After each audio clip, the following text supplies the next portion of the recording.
স্বাগত এখন দুপুরে পুরো আয়োজনের সাথে আছি আমি ইসরাত মুক্তি এবং আমি নাইম আবির।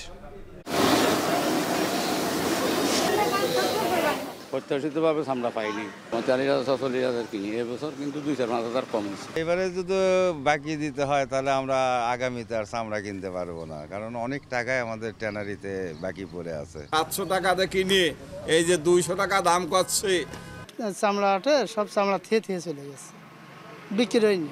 চামড়া ব্যবসাটা সিন্ডিকেট হওয়ার নেই, চামড়া ব্যবসাটা মানে চলে গেছে, এদেশের থেকে চলে গেছে। লবণ দিয়ে মানে পরিপূর্ণ লবণ থাকলে একটা চামড়া মনে করেন 3 মাস রাখলে কোনো সমস্যা নেই। একটা মাল যদি আপনি 400 টাকা নেবেন, মানে পড়তে পড়বে 800 টাকা। যারা মৌসুমী ব্যবসায়ী তারা কিন্তু প্রথম রাতেই চলে গেছে। কোনো মৌসুমী ব্যবসায়ী কোনো গাছতলায় বটতলায় বসে কিন্তু কান্নাকাটি করে না। ঈদের বাজারে শুধু ঈদের আজকে গতকাল রাত সারা রাতই হয়েছে, কিন্তু আজকে সেটার জুলুসটা আর নেই। মুক্তি, কোরবানি ঈদের অর্থনীতির একটা বড় জায়গা কিন্তু কোরবানির পশু চামড়া সংগ্রহ করা, এবং বেশ বড় রকমের ব্যবসা হয় এখানে প্রতি বছর। তবে এবছর যদি বলি, ঢাকা এবং ঢাকার বাইরে চামড়া সংগ্রহের যে কার্যক্রম সেখানে কিন্তু একেবারেই গতি নেই, এবং বরাবর মতো এবারও কিন্তু দাম কম পাওয়ার অভিযোগ করেছেন মৌসুমি ও ক্ষুদ্র ব্যবসায়ীরা।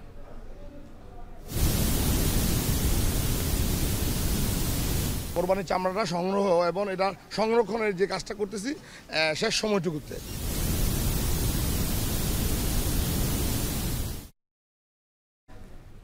আমি এবারে যে লক্ষ্যমাত্রার চেয়ে কাঁচা চামড়া সংগ্রহ কম হতে পারে তার প্রমাণ কিন্তু মিলেছে সাভারের যে চামড়া শিল্প নগরে রয়েছে সেখানে, কারণ সেখানে কাঁচা চামড়া ঢুকছে কম। এখন দুপুরে নিয়ে থাকছে বিস্তারিত। বাসার নিচে পানি, এখন নেট করছি ছাদে যাইয়া, মানে গরু উঠে ছাদে নিয়ে কুরবানি দেওয়ার চিন্তা ভাবনা নিচ্ছি আর কি। তখন যে আমরা পানি ও তো পানি মাঝে গরুর মাঝে শুধু একটু বৃষ্টি হলে মানে কন্টিনিউ আমাদের মানে কতটুকু পানি থাকে।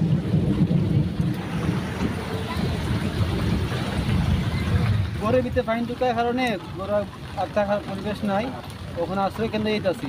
শহর তো মেলা পানি, শহর ডুবে গেছে, ঘরবাড়ি ডুবে গেছে, এখন তো আমরা আশ্রয় কেন্দ্র নিয়ে আশ্রয়ছি, কারণ অবস্থা বাড়ে, প্রচুর পানি বাড়ছে, মানুষের দোকানপাট বন্ধ, বাসা বাড়ি দুটি গেছে পানি। মুক্তি, দেখছিলাম সারা দেশ যখন আসলে ঈদের আনন্দিত, ঈদের খুশিতে আসলে ঈদ উদযাপন করছে, সুনামগঞ্জের চিত্র কিন্তু একেবারে ভিন্ন। একেবারে উজানের বৃষ্টি এবং ঢলে সুনামগঞ্জে বন্যার পানি বেড়েই চলেছে, এবং অন্তত 6 লাখ মানুষ কিন্তু পানিবন্দী হয়ে পড়েছে। এবং রাত ভর বৃষ্টিতে কিন্তু সিলেট শহর সহ যে নিম্নাঞ্চল এলাকাগুলো রয়েছে সেগুলো কিন্তু প্লাবিত হয়ে গেছে। আবির, এ নিয়েও এখন দুপুরে রয়েছে বিস্তারিত। তবে শুরুতেই কাঁচা চামড়ার সংগ্রহ এবং প্রক্রিয়াজাতকরণ প্রসঙ্গ নিয়ে আমরা কথা বলতে চাই। আবির, যেটি বলছিলাম যে এবার যে কাঁচা চামড়ার সংগ্রহের কথা আমরা শুরু থেকে বলছি, যে লক্ষ্যমাত্রাটা আসলে দেওয়া হয়েছিল সেইটা কিন্তু আসলে পূরণ করা এখনো সম্ভব হয়ে ওঠেনি, এবং পোস্তায় এখনো কিন্তু চামড়ার যে বেচাকেনা সেটা কিন্তু এখন পর্যন্ত জমে ওঠেনি। ছোট এবং মাঝারি আকারের যে গুদামগুলো রয়েছে সেগুলোতে একটু কেনা বেচা চলছে। যদিও তারা অনেকেই বলছেন যে হেমায়েতপুরে চামড়া শিল্প যে নগরী সেটি আসলে স্থানান্তর করা হয়েছে এবং যে কারণে এই পরিস্থিতি তৈরি হয়েছে। তবে বিকেলের দিকে বেচাকেনা বাড়বে বলে তারা আসলে আশা করছেন, এবং এ নিয়ে আমাদের হাতে একটি প্রতিবেদন রয়েছে। সম্পা বিশেষের প্রতিবেদনটি দেখে আসবো। কয়েক বছর আগেও কোরবানির পরদিন লালবাগের রাস্তায় হাঁটার পথ পাওয়া যেত না চামড়া বেচাকেনার ভিড়ে। তবে দিন দিন চিত্র পাল্টেছে। কোরবানির দ্বিতীয় দিনেও লালবাগে এবার জমেনি চামড়া বেচাকেনা। আবার স্বল্প পরিসরে যে বেচাকেনা চলছে সেখানেও ভালো দাম না পাবার অভিযোগ বিক্রেতাদের। গতবারের থেকে এবার কম, কারণ কি রে তারা বলতে পারবো আমাদের থেকে। আমরা তো ধরেন সিজনালি ব্যবসা করি, 12 মাসে, মনে করেন হয়তো দেখা গেছে 2-3 বার আসি বছরে। 7-8 বছরের থেকে এবছর দামটা ভালো, আমরা যতটুকু অবগত হয়েছি দামটা ভালো, কিন্তু এটা বিক্রি করতে আসলে আমরা সরজমিনে এই বাস্তবতাটা দেখতে পাই না। চামড়া কোনো দামই নেই, তো মানুষ কি করবো ভাইয়া বলেন।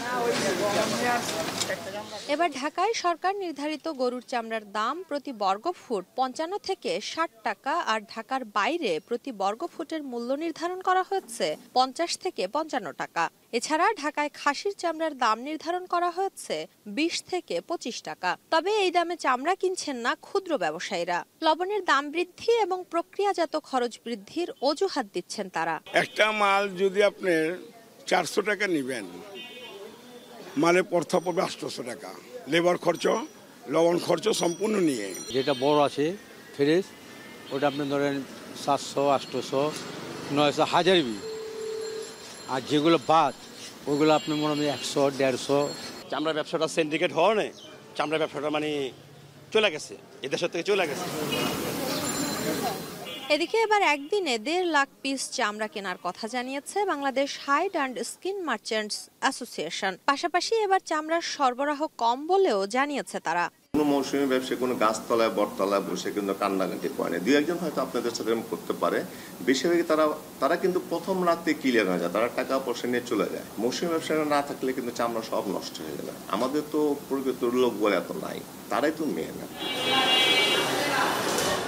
সরকার প্রতি বর্গফুট চামড়ার দাম নির্ধারণ করে দিলেও ব্যবসায়ীরা চামড়া কিনছেন চোখের আন্দাজে, ফলে অনেক ক্ষেত্রেই ন্যায্য দাম থেকে বঞ্চিত হচ্ছেন বিক্রেতারা। শম্পা বিশ্বাস, এখন, ঢাকা।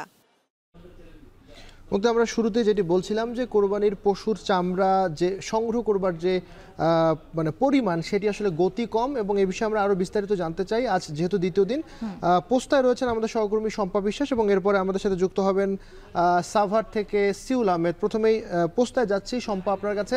শম্পা, একটু বলবেন যে কেন এবছর পোস্তায় বেচাকেনা কম হচ্ছে বা সংগ্রহ যে প্রক্রিয়া সেটি আসলে দেরি হচ্ছে, এবং এখনো পর্যন্ত দ্বিতীয় দিনে কি পরিমাণ চামড়া আসলে পোস্তায় এসেছে?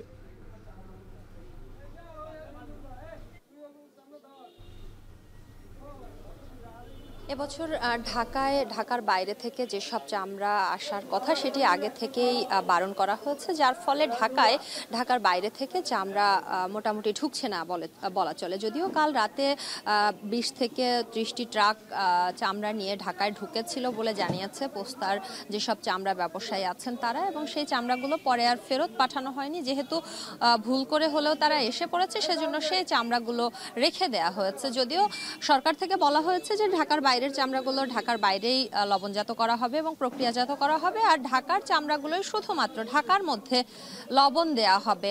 পাশাপাশি আমি জানিয়ে রাখি যে ঢাকার মধ্যে যে পোস্তায় সবসময় চামড়া বেচাকেনা হয়ে থাকে, এবার কিন্তু বলা হয়েছে হেমায়েতপুরে যে চামড়ার জন্য নির্ধারিত জায়গা দিয়েছে সরকার, সেখানেই মূল চামড়ার বেচাকেনা হচ্ছে। ফলে পোস্তায় চামড়ার বেচা বিক্রি খুবই কম। আমরা সকাল থেকে দেখেছি যে এই পোস্তায় অন্যান্য বছর দেখা যেত যে রাস্তার উপরে মানুষ হাঁটার জায়গা থাকতো না, এবার কিন্তু চিত্র একদমই ভিন্ন। যদিও ক্রেতারা বলছেন কিছুক্ষণ পর অর্থাৎ বিকেলের দিকে এই বেচা বিক্রিটা একটু হলেও বাড়তে পারে।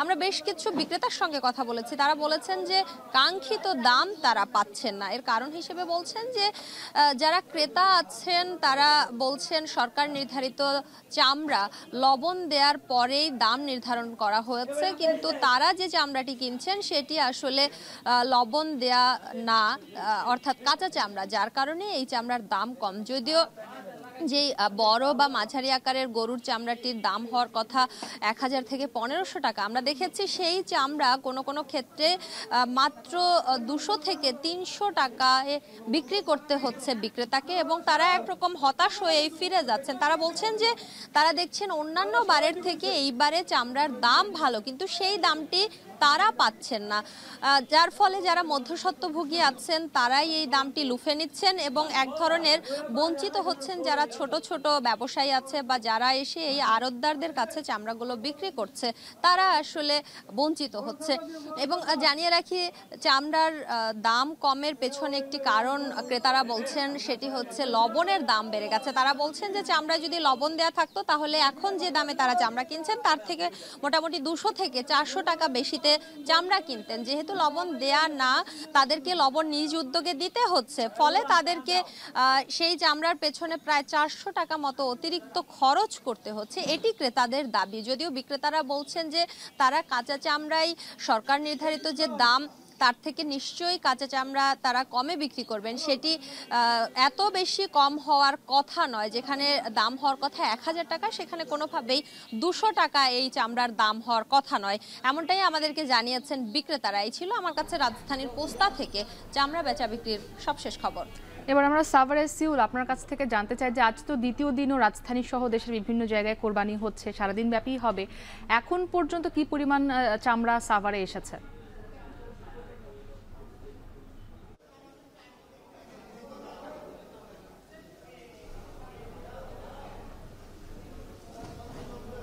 আমরা আসলে ঠিক এই মুহূর্তে আছি হচ্ছে সাভারের বেসিক চামড়া শিল্পনগরীতে এবং এ পর্যন্ত এখানে প্রায় 4,35,000 পিস কাঁচা চামড়া সংগ্রহ করা হয়েছে, যেগুলোতে আসলে ঠিক এই মুহূর্তে বিভিন্ন যে ট্যানারিগুলো রয়েছে তারা লবণ দেওয়ার কার্যক্রম কিন্তু শুরু হয়েছে। আপনি নিশ্চয়ই জানেন যে গতকাল থেকে লবণ দেওয়ার কার্যক্রম শুরু হয়েছে এবং আজকে কিন্তু সেই কাজের যে গতি সেটি কিন্তু আরও বেড়ে গেছে এবং এখানকার যারা ট্যানারি মালিক কিংবা ট্যানারি মালিকদের যারা কর্তৃপক্ষ রয়েছেন তাদের সাথে কিন্তু আমাদের কথা হচ্ছিল। তারা আমাদেরকে জানিয়েছেন যে তারা এবার যে লক্ষ্যমাত্রা ঠিক করেছিল, অর্থাৎ প্রায় 1 কোটি পিস কাঁচা চামড়া তারা এবার সংগ্রহ করবেন কোরবানি ঈদ থেকে, সেটি তারা আসলে লক্ষ্যমাত্রা পূরণ করতে পারবে যদি কিনা ঢাকার বাইরের যে চামড়াগুলো সেগুলো যদি লবণযুক্ত অবস্থায় তারা 7 দিন থেকে 10 দিন পরে এই চামড়াটা যদি তারা পেয়ে থাকেন। তার একটি বড় কারণ হচ্ছে যে আপনি নিশ্চয়ই জানেন যে সাভারে কিন্তু যে ট্যানারিগুলো রয়েছে তাদের কিন্তু একটি জায়গা সংকলন রয়েছে, অর্থাৎ প্রথম দিন যে চামড়াগুলো কাঁচা চামড়াগুলো নিয়ে এসেছেন তারা সেগুলোতে তারা লবণ দিবেন, সেগুলো শুকাবেন, শুকানোর পরে কিন্তু সেই চামড়াগুলো চলে যাবে হচ্ছে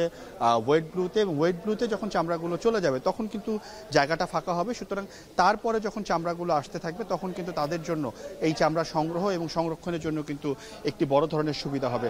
আরেকটি বিষয় আপনাকে জানিয়ে রাখি যে আজকে সকালে কিন্তু শিল্প মন্ত্রণালয়ের সচিব এবং ভোক্তা অধিকারের মহাপরিচালক তারা দুজনেই কিন্তু তাদের যে দল রয়েছেন তাদেরকে নিয়ে কিন্তু এখানে এসেছিলেন এবং তারা কিন্তু বেসিক চামড়া শিল্পনগরী দেখেছেন, তারা সিটিপি দেখেছেন, অর্থাৎ কেন্দ্রীয় যে শোধনাগার রয়েছে সেটি তারা দেখেছেন এবং তারা কিন্তু বলেছেন অন্যান্য যে কোনো বছরের তুলনায় এবার যে সিটিপির কার্যক্ষমতা সেটি কিন্তু বৃদ্ধি পাবে এবং একই সাথে যে ওভারফ্লোটা হয়ে থাকে, আমরা প্রতি বছর জানি যে এই প্রায় আপনার 30 থেকে 40 লাখ কিউবেক পানির যে স্রোত সেটি কিন্তু এটি ধারণ ক্ষমতা, তবে কোনো কোনো ক্ষেত্রে আমরা কিন্তু দেখি যে কোরবানির সময় সেটি প্রায় 1 লক্ষের কাছাকাছি পৌঁছে যায়, অর্থাৎ ওভারফ্লো হয়ে যায়, সেটি কিন্তু ধলেশ্বরী নদীর জন্য একটি বড় ধরনের ক্ষতির কারণ। তবে এই কর্তৃপক্ষরা বলছেন যে এবছর এরকম কোনো কিছু হবে না, তারা আস্তে আস্তে সিটিপির যে সমস্যাগুলো ছিল সেগুলো নিরসনে কাজ করছে এবং একই সাথে কিন্তু তারা সিটিপি বাহিরে যে তরল ও কঠিন বর্জ্য যে শোধনাগার রয়েছে সেটি নিয়েও তারা কাজ করছেন এবং এই বাংলাদেশ ট্যানার্স অ্যাসোসিয়েশন যেটি বলছেন যে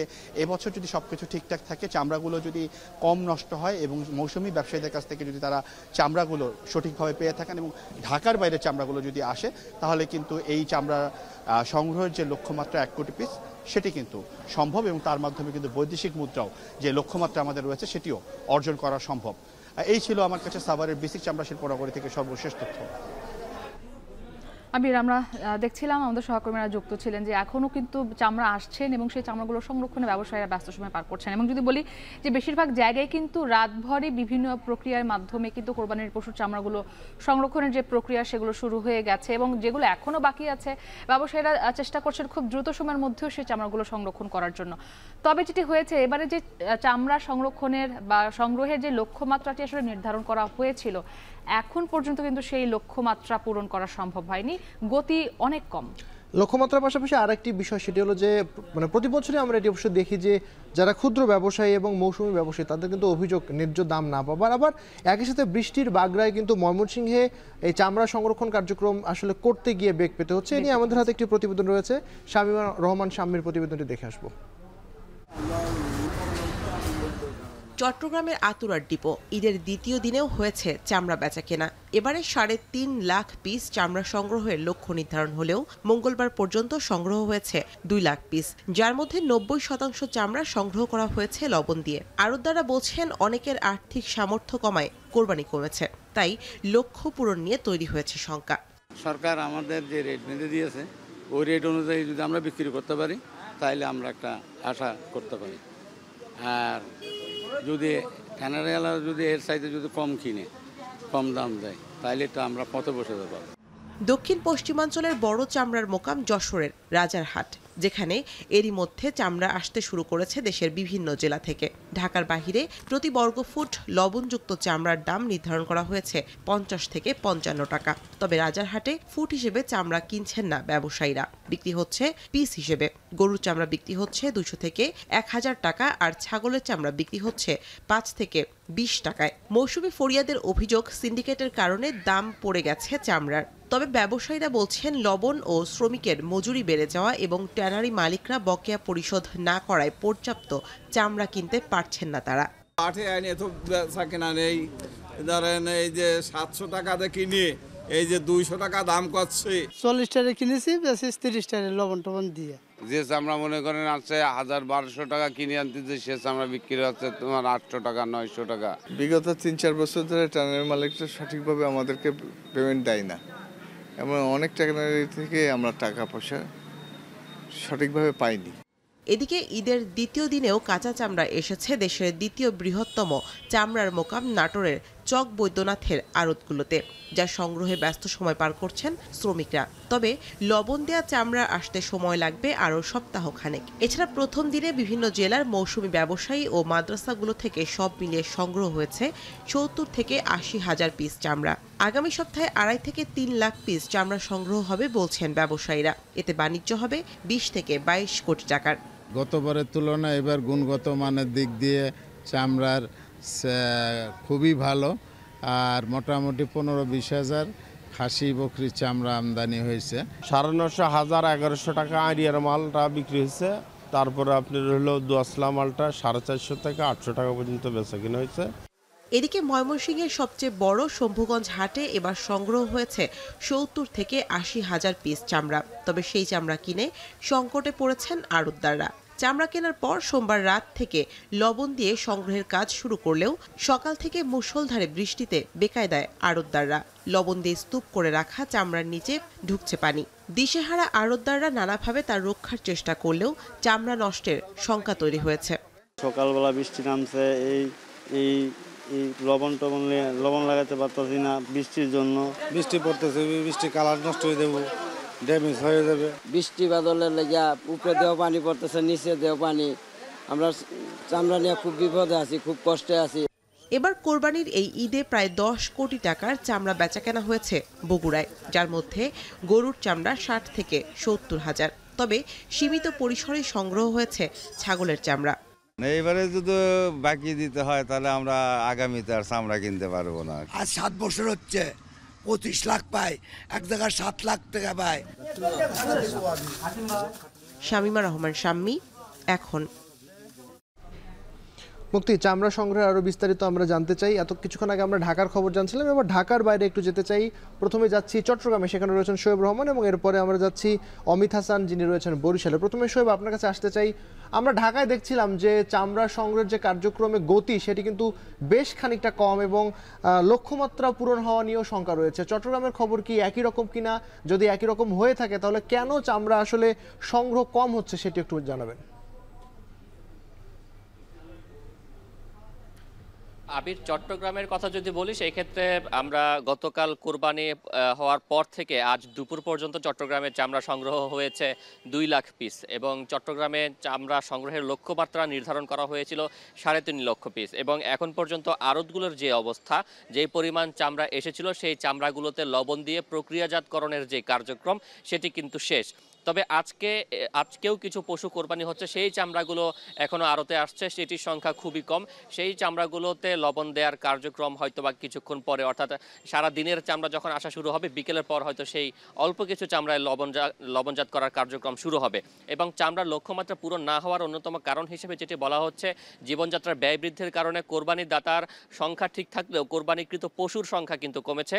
কারণ আগে যিনি একা কোরবানি করতেন, তিনি এখন হয়তো বা 2 জনে বা 3 জনে মিলে ভাগে কোরবানি করছেন, যে কারণে কোরবানিকৃত পশুর সংখ্যা কমেছে। এবং আমরা পশুর হাটগুলোতেও সেই চিত্র দেখেছি যে চট্টগ্রামের হাটে কিন্তু প্রচুর পশু অবিকৃত রয়ে গিয়েছিল।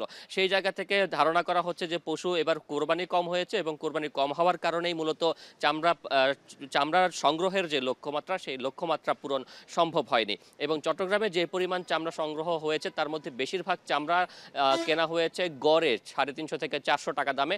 এবং আড়তদাররা যেটি বলছেন যে সরকার নির্ধারিত যেই দাম, সেই দামকে লক্ষ্য রেখেই মূলত এই দামে তারা চামড়া সংগ্রহ করেছেন। কারণ একটি চামড়া 300 থেকে 400 টাকা দিয়ে সংগ্রহ করার পরে সেই চামড়াতে আরও 500 টাকার মতো খরচ আছে বলে আড়তদাররা দাবি করছেন। এবং চট্টগ্রামে পর্যাপ্ত লবণও মজুদ ছিল, সবকিছু মিলিয়ে শ্রমিকও মজুদ ছিল, এবং যে কারণে কিন্তু আমরা দেখেছি যে আজ দুপুরের মধ্যেই কিন্তু ম্যাক্সিমাম সবগুলো আড়তেই চামড়া যে পরিমাণ সংগ্রহ হয়েছিল, সবগুলো চামড়াই কিন্তু লবণজাত করা শেষ হয়ে গিয়েছে। এবং সেই সাথে আড়তগুলোর পাশাপাশি বিভিন্ন মাদ্রাসা এবং বিভিন্ন বিভিন্ন সংস্থাও চামড়া সংগ্রহ করেছে, তারাও কিন্তু চামড়া ইতিমধ্যে লবণজাত সংগ্রহ করেছে। তবে চট্টগ্রামের বাইরে যে জেলাগুলো রয়েছে, রাঙামাটি, খাগড়াছড়ি, বান্দরবান, কক্সবাজার, এইসব জেলা থেকেও এই আড়তগুলোতে চামড়া আসে। সেই চামড়াগুলো আসতে শুরু করবে আরও এক সপ্তাহ পর থেকে। সেগুলো আসার পরে লক্ষ্যমাত্রা পুরোপুরি পূরণ হচ্ছে কিনা সেটি তখন বলা যাবে। তবে এখন পর্যন্ত যেটুকু বলতে পারি যে 3.5 লক্ষ পিস চামড়া সংগ্রহের লক্ষ্যমাত্রা থাকলেও চামড়া সংগ্রহ হয়েছে মাত্র 2 লক্ষ পিস। আবির, আমরা এবার একটু বরিশালে যেতে চাই। অমিত, জানাবেন যে এদের দ্বিতীয় দিনের বরিশালে চামড়া বেচাকেনা কতটা জমেছে এবং বরিশালে যে লক্ষ্যমাত্রাটা ধরা হয়েছিল চামড়া সংরক্ষণের সেটি কতটুকু পূরণ করা সম্ভব হয়েছে? বরিশালে গতকালকে গরু পশু জবাইয়ের পর থেকে কিন্তু চামড়া সংগ্রহের কাজ শুরু হয়েছে এবং দুপুর 2টা থেকে সেই চামড়াগুলো সংগ্রহ করে বিভিন্ন মাদ্রাসা থেকে এই সব আড়তগুলোতে নিয়ে আসা হয়েছে। চামড়ার যে আড়তগুলো রয়েছে যেখানে মূলত সংরক্ষণ করা হয়, লবণজাতকরণের যে কার্যক্রমটি চলমান থাকে সেটি কালকে দুপুর থেকে শুরু হয়েছে। তবে এখন পর্যন্ত কিছুক্ষণ আগেও আমরা দেখেছি যে চামড়াগুলো আজকে এসেছে সেগুলো কিন্তু তারা লবণজাতকরণ করছে এবং গতকালকে 2টা থেকেও কিন্তু তারা এই কার্যক্রমটি শুরু করেছে এবং বরিশালে 3টি চামড়ার আড়তে মোটামুটি করে কিন্তু বিভিন্ন আড়তে বিভিন্ন আকারের চামড়া এসে পৌঁছেছে। বিভিন্ন মাদ্রাসা থেকে সংগ্রহ করে সেগুলো কিন্তু এই আড়তের যারা ব্যবসায়ী রয়েছেন তাদের কাছে বিক্রি করা হয়েছে এবং তারা কিন্তু সেগুলো লবণজাতকরণ কাজ ইতিমধ্যে শেষ করে দিয়েছে। তবু বরিশালের আশেপাশের যে জায়গাগুলো রয়েছে সেখান থেকে কিন্তু আজকে সকালেও দেখা যাচ্ছে কিছু চামড়া এসেছে, তারা সেগুলো কিন্তু লবণজাতকরণ ইতিমধ্যে কার্যক্রম সম্পন্ন করেছে এবং বিকেলে কিছু চামড়া আসার সম্ভাবনা রয়েছে। তখন আসলে সেক্ষেত্রে তারা কিন্তু সেগুলো সংরক্ষণ করবে এবং বরিশালে এখন পর্যন্ত যে ধারণা করা হচ্ছে তাতে 20,000 পিস চামড়া এখন পর্যন্ত সংরক্ষণ করা হয়েছে এবং যা বেচাকেনা হয়েছে প্রায় কোটি টাকার উপরে। এবং আরেকটু যদি জানিয়ে রাখি যে বরিশালের যে চামড়ার আড়তগুলো রয়েছে সেখানে কিন্তু অসংখ্য শ্রমিক আসলে কাজ করেছেন, ব্যস্ততা ছিল কালকে দুপুর থেকেই এবং সেই ব্যস্ততা কিন্তু এখন মোটামুটি শেষ। আপনারা দেখছেন যে চামড়া যে মজুদ কিংবা চামড়া সংরক্ষণের যে কার্যক্রমটি সেটা কিন্তু তারা সরকারি নির্দেশনা অনুযায়ী আসলে করে রেখেছে এবং তারা আশা করছে যে 15 থেকে 20 দিন কিংবা 1 মাসের মধ্যে এই চামড়াগুলো আসলে পুরোপুরি প্রস্তুত হবে ঢাকা বিভিন্ন প্রতিষ্ঠানে কিংবা ট্যানারি মালিকদের কাছে পৌঁছানোর জন্য। এবং আরেকটু যদি জানিয়ে রাখি যে বরিশালের যারা চামড়া ব্যবসায়ী রয়েছেন তারা বলছেন যে সরকার যে দাম নির্ধারণ করে দিয়েছে সেই দামে যদি তারা বেচাকেনা করতে পারে সেক্ষেত্রে তারা কিন্তু লাভের আশা করছেন কিংবা লাভের মুখ দেখবেন। কিংবা গত বছরগুলোর যে অভিজ্ঞতা সেখান থেকে তারা জানিয়েছেন যে তারা এখন পর্যন্ত কিন্তু লোকসানের মুখে রয়েছে। যদি তাদের দিকে সরকারি নজরদারি থাকে কিংবা নজরদারি বাড়ানো হয় কিংবা সরকারি নির্ধারিত যে মূল্য সেই মূল্য যদি তারা পায় বেচাকেনা করে সেক্ষেত্রে কিন্তু তারা কিছুটা লাভের মুখ দেখবেন এবং এই কার্যক্রমকে আরও সামনের দিকে এগিয়ে নিয়ে যেতে পারবেন। বরিশালে আগে অনেক বেশি চামড়ার ব্যবসায়ী রয়েছে, সেখান থেকে কিন্তু কমতে কমতে এখন মাত্র 2 থেকে 3 জন চামড়া ব্যবসায়ী রয়েছে যারা এখনও চামড়া সংরক্ষণ করছেন এবং এভাবে সংগ্রহ করে তারা কিন্তু ঢাকা বিভিন্ন ট্যানারি শিল্পগুলোতে পাঠাচ্ছেন। তো বরিশালে আরেকটু যদি বলি, বরিশালে আজকেও কিন্তু চামড়া কিছু কিছু জায়গা থেকে আসার সাথে সাথে সেগুলো যাতে নষ্ট না হয়ে যায় সেক্ষেত্রে কিন্তু সেগুলো সংরক্ষণের কার্যক্রম চলছে।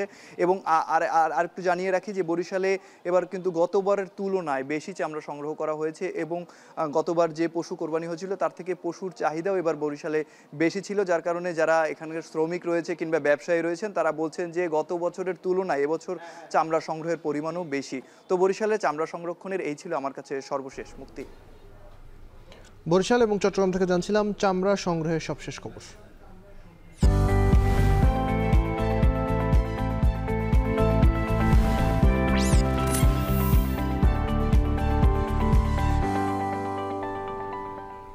আবির, আমরা জানি যে এবারে কোরবানির বর্জ্য অপসারণ করার জন্য কিন্তু সময় বেঁধে দিয়েছিল ঢাকার 2টি সিটি কর্পোরেশন এবং সেই চ্যালেঞ্জ নিয়ে কিন্তু এখনও বর্জ্য অপসারণ করার কার্যক্রমটি চলছে।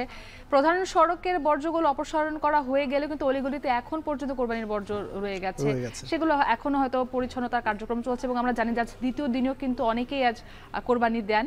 তো এই বিষয়ে আমরা একটু সার্বিক খোঁজখবর জানতে চাই। আমাদের সঙ্গে আজিমপুর থেকে জানাতে যুক্ত হয়েছেন সহকর্মী দেলোয়ার দোলন এবং আগারগাঁওয়ে আছেন সহকর্মী আসিফ ইকবাল। তবে আমরা দোলন আপনার কাছ থেকে জানতে চাই যে নগরীর যে অলিগলিগুলো রয়েছে সেগুলি কতটুকু পরিষ্কার পরিচ্ছন্ন হয়েছে এবং যে গরুর হাট যে জায়গাগুলোতে বসেছে সেগুলোতে পরিচ্ছন্নতা কার্যক্রম কতটুকু চলছে? বলতে চাই যে অলিগলিতে আসলে যে বর্জ্য পরিষ্কারের যে ধারা সেটি বরাবরই দেখা যায় যে দেরি হচ্ছে। আমরা ঢাকা দক্ষিণ সিটি কর্পোরেশনের হাজারীবাগ সহ পুরান ঢাকার অধিকাংশ এলাকা ঘুরেছি, সেখানে দেখেছি যে আসলে বর্জ্য সেই অর্থে পরিষ্কার হয়নি। যদিও সিটি কর্পোরেশন বলছে যে এখন যে বর্জ্যগুলো দেখা যাচ্ছে সেটি মূলত আজকে সকালে কিংবা রাতে যারা কুরবানি দিয়েছেন সে সকল বর্জ্য।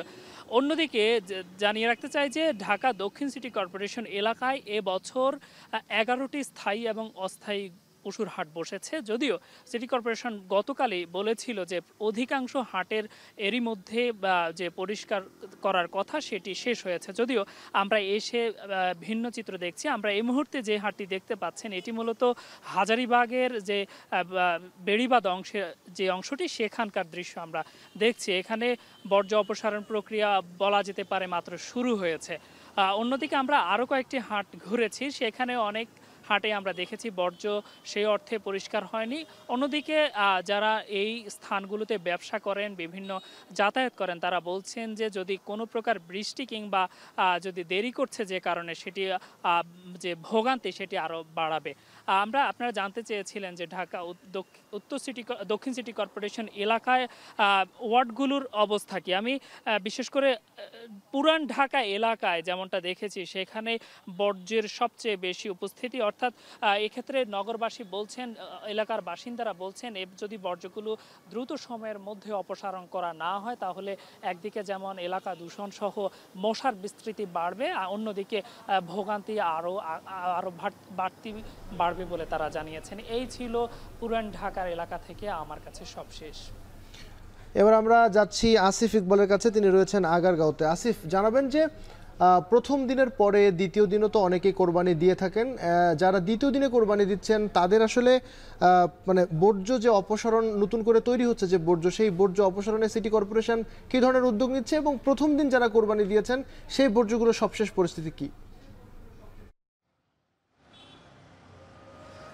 আমি এখন আছি কাজীপাড়া, আমি আগারগাঁ থেকে একটু এগিয়ে এসেছি।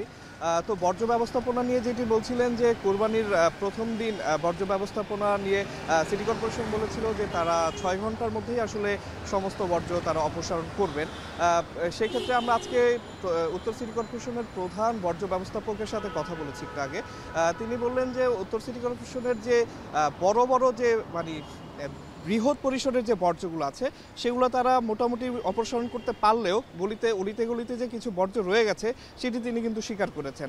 আর তার উপরে আপনি যে কথাটি বললেন যে আজকে ঈদের দ্বিতীয় দিনেও কিন্তু অনেকে আসলে কোরবানি দিচ্ছেন এবং এটা ঈদের তৃতীয় দিনেও অনেকে দিয়ে থাকেন। তো সেই ব্যাপারেও তার কাছে আমার প্রশ্ন ছিল যে এই দ্বিতীয় বা তৃতীয় দিন যে কোরবানিগুলো দিবে সেই ক্ষেত্রে আমরা অনেক সময় দেখি যে এই বর্জ্যগুলো কিন্তু প্রথম দিন যেভাবে তৎপরতার সাথে এই বর্জ্যগুলো অপসারণ করা হয়, দ্বিতীয় তৃতীয় দিন কিন্তু সেভাবে অপসারণ করা হয় না। সে ব্যাপারে তিনি বললেন যে তারা যেই ধরনের পরিকল্পনা নিয়েছেন তারা আশা করছেন যে দ্বিতীয় দিন তৃতীয় দিন যখনই আসলে কোরবানি করা হোক তারা যত দ্রুত সম্ভব এই বর্জ্যগুলো তারা অপসারণ করবেন এবং নগরবাসীকে একটি সুন্দর শহর দিতে তারা দৃঢ় প্রতিজ্ঞ। আমরা এখানে বিভিন্ন সকাল থেকে এখানে আছি এই উত্তর সিটি কর্পোরেশন এলাকায়। আমরা বিভিন্ন অলিগলিতে দেখেছি যে আজকে দ্বিতীয় দিনের মতো অনেকেই কিন্তু পশু কোরবানি দিচ্ছেন এবং তারা তাদের ঘরের আশেপাশেই কোরবানি দিচ্ছেন। সেক্ষেত্রে তাদের কাছেও আমাদের প্রশ্ন ছিল যে এই যে তারা ঈদের দ্বিতীয় দিন পশু কোরবানি দিচ্ছেন এবং যে এইখানে যে বর্জ্য উৎপাদন হচ্ছে সেই ব্যাপারে তারা আসলে কি করবেন।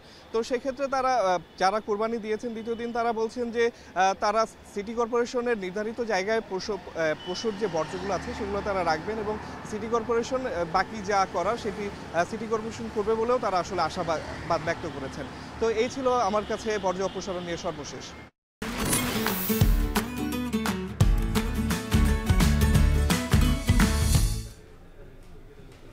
ঈদের দ্বিতীয় দিনেও বাড়ি ফিরছেন রাজধানীবাসী। নগরীর বাস স্ট্যান্ডগুলোতে রয়েছে যাত্রীর চাপ। এদের কেউ ছুটি পেয়েছেন ঈদের দিন, আবার কেউ পেয়েছেন দ্বিতীয় দিন থেকে। সেই সঙ্গে অনেকে নির্বিঘ্নে ভ্রমণের জন্য এদিন বাড়ি ফিরছেন। আতর নিয়ন জানাবেন বিস্তারিত। বছরে বেশি ছুটি পাওয়া যায় এমন দুটি উৎসবের একটি ঈদুল ফিতর ও অন্যটি ঈদুল আজহা। আর এই দুই উৎসব পরিবারের সাথে উদযাপনে রাজধানী ছাড়েন অনেকে। ঈদের 2-3 দিন আগে থেকে শহর ছাড়েন নগরবাসী। প্রতিবারের মতোই বাড়তি চাপ থাকে সড়ক, রেল ও নৌপথে। সেক্ষেত্রে বেশি ভোগান্তিতে পড়তে হয় সড়কপথের যাত্রীদের। দীর্ঘ যানজট ও তীব্র গরমে অসুস্থ হয়ে পড়েন কেউ কেউ। বেশি কষ্ট ভোগ করেন নারী ও শিশুরা। এমন পরিস্থিতিতে স্বস্তিতে বাড়ি ফিরতে ঈদের দ্বিতীয় দিনকে বেছে নেন অনেকে। সকাল থেকেই সে কারণেই ভিড় রাজধানীর বিভিন্ন বাস স্ট্যান্ডে। দেরিতে ছুটি পাওয়ার কথাও জানালেন কেউ কেউ, অনেকে আবার হঠাৎ করেই যাচ্ছেন বাড়িতে। ফ্যামিলি আগে বাড়িতে পাঠিয়ে দিয়েছি, কিন্তু আমি যেতে পারি নাই কোম্পানিগত কারণে। যাই হোক, এখন ঈদের পরের দিন আমার যেতে হচ্ছে। মেয়ে বলতেছে আম্মু চলো তাই যাচ্ছি আর কি। পরিকল্পনাই ছিল যে ঈদের পরের দিন আর কি যাবো, ঈদের পরে একটু জ্যাম কম এই কারণে যাচ্ছি আর কি। সড়ক মহাসড়ক ফাঁকা থাকায় বাসের জন্য বেশি সময় অপেক্ষা করতে হচ্ছে না বাস স্ট্যান্ডে। মহাখালী ও কল্যাণপুরে ঈদের আগের দিনের মতোই যাত্রীর চাপ আছে বলে জানা যায় বাস কাউন্টার থেকে। সেক্ষেত্রে ঈদের বাড়তি ভাড়াই এখনো নেওয়া হচ্ছে। আমাদের শিডিউল ছাড়াও এক্সট্রা গাড়ি আমরা দিছি, প্রচুর যাত্রী, সব গাড়ি ফুল আছে। লাস্ট স্টপেজের ভাড়া বলতে বিআরটির যে লাস্ট স্টপেজের, আমরা মনে করেন গাড়ি হলে এখান থেকে যাবে নওগাঁ, আমরা বগুড়ার যাত্রী ওখানে টিকিট দিচ্ছে, কিন্তু ভাড়া দিচ্ছে নওগাঁ। পরিবারের সাথে ঈদ উদযাপন এনে দেয় বাড়তি আনন্দ। তাই নানা কারণে শহরে ঈদ পালন করলেও বাকি ছুটি কাটাতে অনেকেই বাড়ি ফিরছেন, যা রাত পর্যন্ত অব্যাহত থাকবে বলে জানায় বাস কাউন্টার সংশ্লিষ্টরা। আতাউর নিয়ন, এখন, ঢাকা। আবির, আমরা একদম শুরুতেই বলছিলাম যে সিলেট এবং সুনামগঞ্জে ভারী বৃষ্টি হচ্ছে এবং উজানের ঢলে কিন্তু সুনামগঞ্জে যে বন্যা পরিস্থিতি সেটি হচ্ছে এই মুহূর্তে অবনতির দিকে রয়েছে এবং 6 লাখের বেশি মানুষ পানিবন্দী সেখানে। মুক্তি, আমরা শুরুতে বলছিলাম যে সারা দেশ যখন ঈদ আনন্দে আসলে উদযাপন করছে সেই সময় কিন্তু সুনামগঞ্জের এই অবস্থা। আমরা বিস্তারিত জানতে চাই। প্রথমে সুনামগঞ্জ থেকে যুক্ত হবেন আমাদের সহকর্মী লিপসন আহমেদ এবং এরপরে সিলেট থেকে যুক্ত হবেন রাফি। প্রথমে যাচ্ছি লিপসন আহমেদের কাছে। এবং লিপসন আহমেদ, একটু জানতে চাই আপনার কাছে যে বন্যা পরিস্থিতির এই মুহূর্তে কি অবস্থা, কতখানি অবনতি হয়েছে এবং এই বিষয় নিয়ে আবহাওয়া অফিসই বা কী বলছে, এবং সবশেষ আরেকটি বিষয়, যারা আসলে বন্যা কবলিত হয়ে পড়েছেন তাদের ত্রাণ সহায়তার ব্যাপারটি কি অবস্থায় রয়েছে?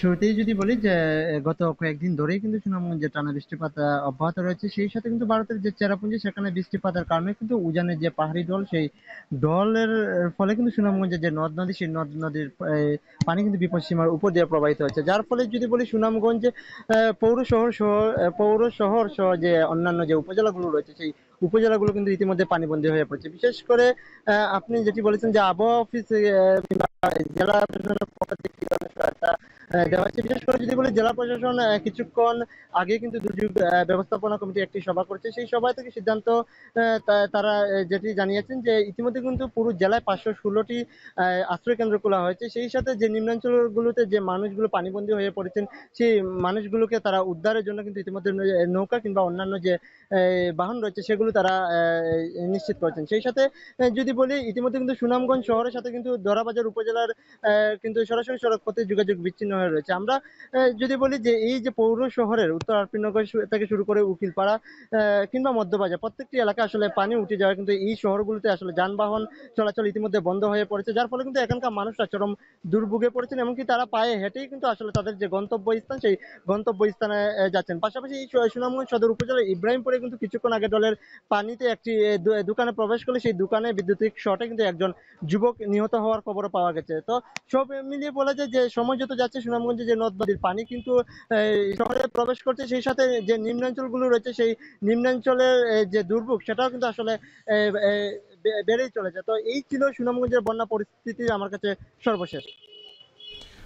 মুক্তি, আমরা আসলে দেখছিলাম যে লিপসন আহমেদ আমাদের জানাচ্ছিলেন সুনামগঞ্জের যে বন্যা পরিস্থিতি এবং যেটি বলছিলেন যে ত্রাণ সহায়তার ব্যাপারে, এবং সবশেষ আর একটি তথ্য বলছিলেন যে আবহাওয়া অফিসের যে সবশেষ তথ্য অনুযায়ী এই যে খুব সহসাই এটি আসলে খুব দ্রুত নিয়ন্ত্রণে আসবার সম্ভাবনা আমরা আসলে দেখছি না, সেটি জানাচ্ছিলেন লিপসন আহমেদ। এবং আমি একটু সিলেটের চিত্রটা দেখে আসতে চাই। সেখানে আছেন আমাদের সহকর্মী রাকিবুল রাফি। রাফি, দেখতে পাচ্ছি এর আগের সংবাদে যখন আপনি যুক্ত ছিলেন তখনও বৃষ্টি হচ্ছিল, এখনও বৃষ্টি হচ্ছে। আবহাওয়া অফিস আসলে কি বলছে, কি পূর্বাভাস দিয়েছে, বৃষ্টি আর কতদিন চলবে এবং বন্যা পরিস্থিতি সম্পর্কে কি রকম তথ্য দিয়েছে? মুক্তি, আপনারা দেখতে পেয়েছেন যে সকাল থেকে কিন্তু ভারী বৃষ্টিপাত অব্যাহত আছে এবং একই সাথে সাথে কিন্তু উজানের যে পানির ঢল সেটা কিন্তু ধীরে ধীরে বৃদ্ধি পাচ্ছে এবং একই সাথে সাথে যে অন্যান্য যে উপজেলাগুলো রয়েছে সেগুলো কিন্তু ধীরে ধীরে প্লাবিত হচ্ছে এবং পানি বৃদ্ধি পাচ্ছে। এবং আমি যদি শহর থেকে একই সাথে আমি যদি বলি যে বাহিরের যে উপজেলাগুলো রয়েছে কোম্পানিগঞ্জ, গোয়াইনঘাট, জৈন্তাপুর, বিশ্বনাথ থেকে শুরু করে অন্যান্য যে উপজেলাগুলো রয়েছে সেগুলোতে কিন্তু গোয়াইনঘাট এবং কোম্পানিগঞ্জ বেশ ঝুঁকির মুখে আছে। এবং গোয়াইনঘাটে আমরা যেটা গিয়ে দেখেছি যে এবং কোম্পানিগঞ্জে গিয়ে যেটা দেখেছি এবং যেই আশ্রয়কেন্দ্রগুলো রয়েছে আশ্রয়কেন্দ্রতে মানুষ তিল ঠাই ধারণের মতো ক্ষমতা নেই এবং অনেক মানুষের বাড়িঘর তলিয়ে গিয়েছে, আসবাবপত্র সব কিছু তলিয়ে গেছে এবং যে যেরকম পারছেন আসলে নৌকা দিয়ে কোনো রকম নিজের জানমাল নিরাপত্তায় দৌড়াদৌড়ি করছেন। পুরুষ থেকে শুরু করে নারীরাও কিন্তু নৌকা চালাচ্ছেন এবং মালামাল নিয়ে আশ্রয়কেন্দ্রে আসছেন। এবং আশ্রয়কেন্দ্র আমরা এখানে দেখেছি প্রায় 4টার মতো আশ্রয়কেন্দ্র এবং একটি দূরবর্তী অঞ্চলে রয়েছে এবং 4টি আশ্রয়কেন্দ্রে কিন্তু মানুষ মোটামুটি পূর্ণ সংখ্যায় ভরে গিয়েছে বলা চলে এবং অনেক মানুষই কিন্তু সিলেটের দিকে আসছেন আশ্রয়কেন্দ্রে থাকার জন্য এবং ওই যে 4টি আশ্রয়কেন্দ্র রয়েছে সেই 4টি আশ্রয়কেন্দ্রতে কিন্তু জায়গা হচ্ছে না বলে অভিযোগ করেছেন অনেকেই এবং অনেকেই বলছেন যে ত্রাণ সামগ্রী এখনও পৌঁছায়নি। তবে অনেকেই এই যে আসবাবপত্র নিয়ে যে আশ্রয়কেন্দ্রে এসে পৌঁছতে পেরেছেন সেটা অনেকের কাছেই একটা সৌভাগ্যের বিষয় বলে মনে হচ্ছে, কারণ যেভাবে পানি ঢুকছে এবং পানি বৃদ্ধি পাচ্ছে আসলে যে মানুষের একরকম বলাই চলে যে দুর্ভোগ এবং ভোগান্তি কিন্তু বেড়ে গিয়েছে গতকালকে চেয়ে। এবং অনেকেই বলছেন যে এই যে সম্প্রতি যে 27শে মে যে বন্যাটা হয়েছিল সেই বন্যা থেকে আরও বড় ধরনের বন্যার আশঙ্কা করছেন অনেকেই এবং অনেকেই বলছেন যে এই যে আরও সিলেটে যে আরও আশ্রয়কেন্দ্রগুলো রয়েছে সেগুলোতেও যে পরিবহনের যে বিষয়টা সেই পরিবহনেও কিন্তু অনেক রকম সমস্যা দেখা যাচ্ছে এবং প্রধান সংকট যেটা দাঁড়িয়েছে কোম্পানিগঞ্জে সেটা হলো নৌকা এবং নৌকার সাথে সাথে কিন্তু খাদ্যও একরকম সংকট দাঁড়িয়েছে। তো সবশেষে বলা যায় যে নগরীতেও প্রায় 1.5 লক্ষ মানুষের মতো পানিবন্দী আছেন এবং অন্যান্য উপজেলায় প্রায় 2 লাখেরও বেশি মানুষ পানিবন্দী আছেন। যদি বৃষ্টিপাত এবং পাহাড়ি ঢল অব্যাহত থাকে তাহলে বলাই চলে যে আবারও বন্যার আশঙ্কা করছেন সবাই। তো এই ছিল আমার কাছে বন্যা পরিস্থিতির সর্বশেষ খবরাখবর। মুক্তি। ভারী বৃষ্টি এবং উজানের ঢলে বন্যা কবলিত সিলেট, সুনামগঞ্জ সে খবরাখবর জানাতে আমাদের সঙ্গে যুক্ত ছিলেন সহকর্মীরা।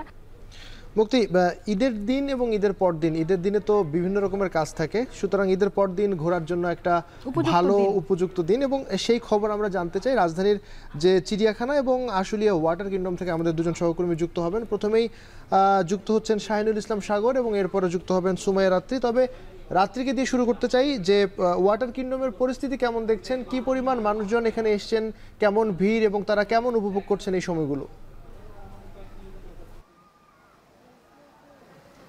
আবির, ঈদের ছুটি উপভোগ করার জন্য কিন্তু নানা ধরনের মানুষ এখানে এসে ভিড় করছেন এবং ওয়াটার কিংডমে দেখতেই পাচ্ছেন আপনি গানের শব্দ পাচ্ছেন। এই গানের সাথে সাথে কিন্তু নেচে উঠছেন ছোট থেকে বড় সকলেই, তারা সবাই এখানে এসে উপভোগ করছেন এবং যে রাইডগুলো রয়েছে এতক্ষণ কিন্তু আমরা আপনাদেরকে দেখিয়েছি যে রাইডগুলো রয়েছে ফ্যান্টাসি কিংডমে, সেই রাইডগুলোতে কিন্তু সবাই উপভোগ করেছেন এবং এখন যেই মুহূর্তটি চলছে যেহেতু দুপুরবেলার যে একটি মুহূর্ত, এখন কিন্তু গরমের আরামের জন্য সবাই একটু পানিতে নেমে তারা পরিবারের সঙ্গে আনন্দ উল্লাস করছেন। এছাড়া যদি বলি যে গরম থেকে স্বস্তি পেতে অনেকে এসেছেন ওয়াটার কিংডমে, যেখানে বিভিন্ন ধরনের রাইড রয়েছে, একই সাথে রয়েছে ডিজে গানের তালে নাচার সুযোগ। মূলত ওয়াটার কিংডমে পরিবার পরিজন নিয়েই কিন্তু তারা ছোট বড় সবাই আনন্দ মুহূর্ত সময় পার করছেন জলকেলিতে। গরমের উত্তাপ কমাতেই ওয়াটার কিংডমে যে উচ্ছ্বাস দেখা যাচ্ছে আজকে দর্শনার্থীদের, তেমন বেশি একটা না দেখা গেলেও বিগত বছরগুলো থেকে এবার একটু কম থাকলেও তারপরও যে রাইডগুলো রয়েছে বাইরে সেই রাইডগুলোকে উপেক্ষা করে কিন্তু তারা এখন পানির ওয়েভের সাথে সাথে তারা এখন পরিবারের সাথে সময় কাটাচ্ছেন এবং সুইমিং পুলের ওয়েভের তালে তালেই নাচছেন দর্শনার্থীরা, যা ঢাকার বিনোদন কেন্দ্রগুলোতে কিন্তু নেই বললেই চলে। ওয়াটার কিংডমে পরিবার পরিজন নিয়ে ছোট থেকে বড় সকলেই সময় কাটাচ্ছেন। অনেক দূর থেকে এসেছেন, কেউ পুরান ঢাকা থেকে এসেছেন, কেউ গুলশান বনানী থেকে এসেছেন, আবার কেউ কেউ আশুলিয়াতেই থাকেন। বাসার আশেপাশে ওয়াটার কিংডম হওয়াতে সবাই কিন্তু এখানে এসে সময় কাটাচ্ছেন এবং সেই মুহূর্তগুলো কিন্তু আপনি দেখতে পাচ্ছেন, মুহূর্তগুলো তারা মুঠোফোনে বন্দি করে নিচ্ছেন কেউ কেউ এবং এই ওয়াটার কিংডমে রাইড শেষ করার পরে তারা কিন্তু আবার যে মূল রাইডগুলো রয়েছে, প্রায় 22টি রাইডের মতো রয়েছে ফ্যান্টাসি কিংডমে, তারা কিন্তু এই রাইডে আবার উপভোগ করতে যাবেন কেউ কেউ, তাদের সাথে কথা বলে জানতে পেরেছি। এই ছিল আমার কাছে সর্বশেষ। এবারে আমরা সাগর আপনার কাছ থেকে জানতে চাই যে বেলা বাড়ার সঙ্গে সঙ্গে দর্শনার্থীদের ভিড় কতটা বেড়েছে চিড়িয়াখানায়, এবং অধিকাংশই তো পরিবারের সদস্যরা তাদের পরিবারের যে ছোট সদস্য রয়েছে তাদেরকে নিয়ে আসে, তাদের সাথে কথা বলার সুযোগ হয়েছে কিনা, তাদের কেমন লাগছে চিড়িয়াখানা?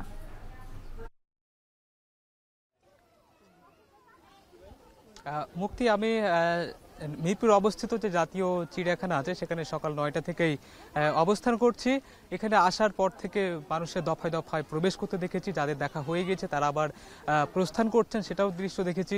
আর আপনি যে কথাটি বলতে চাচ্ছিলেন যে যারা দর্শনার্থী আসছেন তাদের অভিব্যক্তি কি, সবচেয়ে মজার বিষয় হচ্ছে যে আজকে ঈদের দ্বিতীয় দিন, অর্থাৎ কোরবানি ঈদের পর মানুষের যে ঘোরাফেরার যে একটা প্রবল ইচ্ছা শক্তি থাকে সেটাকে কাজে লাগিয়েই এই বৈরী আবহাওয়া, অর্থাৎ একদিকে গুমোট আবহাওয়া বা গুমোট পরিবেশ, গরম, ব্যবসা গরম, একই সঙ্গে বৃষ্টির সম্ভাবনা। এমনকি সকালে যখন আসা হয়েছে তখনও গুড়ি গুড়ি বৃষ্টি এলাকায় আমরা পড়তে দেখেছি। তারপরও মানুষের যে ঢল, যে চাপ, সেটা কিন্তু গতানুগতিক যে হারে হয় তার চেয়ে কিন্তু অনেক বেশি। যদিও অন্যান্য বারের তুলনায় কোরবানি ঈদের দ্বিতীয় দিন, অর্থাৎ অন্যান্য বছরগুলোতে যারা এখানকার অভিজ্ঞ ব্যক্তি যারা ছিলেন তাদের সঙ্গে আমরা কথা বলেছি, তারা বলছেন যে অন্যান্য বছর কোরবানি ঈদের দ্বিতীয় দিন মোটামুটি 1.5 লাখ মানুষ জাতীয় চিড়িয়াখানায় এসে থাকেন। সেক্ষেত্রে আজকের দিনটা আমরা দেখেছি যে সকাল 12টা পর্যন্ত যে সংখ্যাটা ছিল মাত্র 25,000-এর মতো। বেলা গড়ার সঙ্গে সঙ্গে দুপুর 2টা, অর্থাৎ 2টার পর একটু পরে 2টার পর সংখ্যাটা জানতে চেয়েছিলাম, তারা জানিয়েছেন মোটামুটি 45,000-এর মতো দর্শনার্থী প্রবেশ করেছেন। এরই মধ্যে যারা আসছেন তারা তাদের প্রিয়জন কিংবা পরিবারের ছোট সন্তান, ছোট ছেলে মেয়ে কিংবা তাদের বন্ধু বান্ধব নিয়ে আসছেন। কেউ সেগুলোকে স্মৃতিবন্দি করে রাখতে মুহূর্তগুলোকে ক্যামেরাবন্দি করছেন। একই সঙ্গে আমরা এখানকার কিছু অসঙ্গতি পেয়েছি, তারা কিছু তথ্য দিয়েছেন যারা দর্শনার্থী ছিলেন, বিশেষ করে এখানকার ভেতরের খাবারের দাম বৃদ্ধির যে বিষয়টা সেটি আমাদের এসেছে। একই সঙ্গে আমরা দেখেছি যে এখানকার টিকেটিং সিস্টেমে, অর্থাৎ এখানে চিড়িয়াখানা প্রতিষ্ঠার প্রায় 50 বছর হলেও এখন পর্যন্ত কিন্তু অনলাইন টিকেটিং ব্যবস্থা হয়নি। তো এই বিষয়গুলোই মূলত কথা বলছেন দর্শনার্থীরা। আমরা সে বিষয়টিকে জানার জন্য এখানকার যিনি পরিচালক ছিলেন তার মুখোমুখি হয়েছিলাম। তিনি জানিয়েছিলেন যে নতুন প্রকল্প নেওয়া হয়েছে যেখানে বলা হয়েছে যে ই টিকেটিং সিস্টেম থাকবে। একই সঙ্গে যত যে খাবারের যে বিষয়টা সেটি মূলত ওই যে হাইজেনিক মেনটেন করার কারণে, ব্যবস্থাপনা থাকার কারণে খাবারের দাম বেশি। এছাড়াও সার্বিক বিষয় নিয়ে যদি বলতে চাই তাহলে বলা যায় যে মানুষ খুব স্বাচ্ছন্দ্যে এখানে আসছেন এবং তার বিনোদনের সময় কাটিয়ে আবার এখান থেকে বেরোচ্ছেন। তো এই ছিল আমার এখান থেকে সবশেষ তথ্য। ঈদের ছুটিতে বিনোদন কেন্দ্রগুলোতে বাড়তে শুরু করেছে পর্যটকদের ভিড়, সেই খবর জানাতে যুক্ত ছিলেন সহকর্মীরা। আর এরই মধ্য দিয়ে শেষ করতে হচ্ছে এখন দুপুর। এখন টেলিভিশন ওয়েবসাইটে দেখতে ভিজিট করুন www.ekhon.tv। এছাড়াও ফেসবুকে দেখুন facebook.com/tv.ekhon, আর ইউটিউবে দেখুন youtube.com/c/ekhon tv।